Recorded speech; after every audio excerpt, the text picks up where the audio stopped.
In this video, we'll be discussing what is the relationship between economic violence and gender-based violence. Gender-based violence is any type of violence inflicted on a person because of their gender identity. Gender-based violence can be physical, sexual, psychological, emotional, and in this case, even economic. Economic violence is being recognized as a type of gender-based violence now. It is a form of violence which involves depriving the survivor of economic and financial resources which they would otherwise be entitled to. Economic violence is not only about control over money, it can also mean limited access to funds and credit, controlling access to healthcare, employment, and education.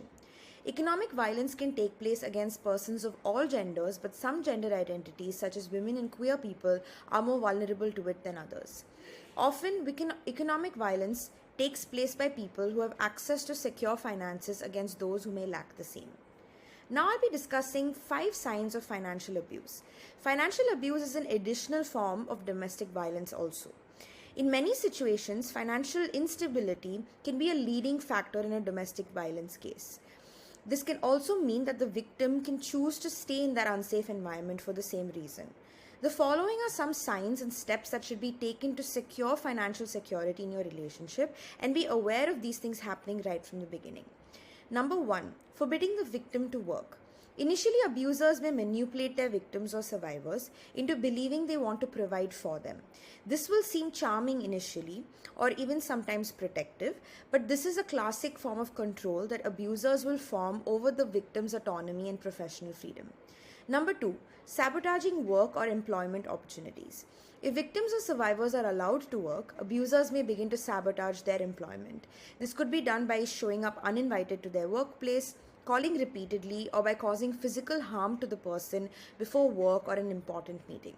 Number 3, not allowing access to bank accounts. Abusers may convince the victim to combine bank accounts in an effort to save money together. Once combined, the abuser may change bank PIN numbers or secret passwords to lock out the victim.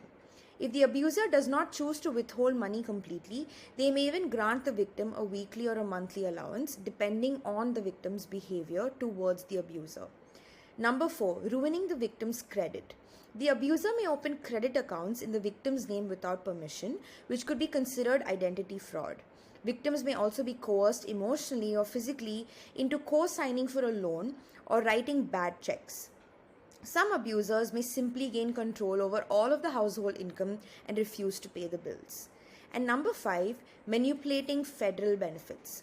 Abusers may force the victim to turn over public benefits such as welfare and child support. If the victim is able to leave the relationship, the abuser may continue to enact abuse by refusing to pay child support or by hiding assets during a divorce process.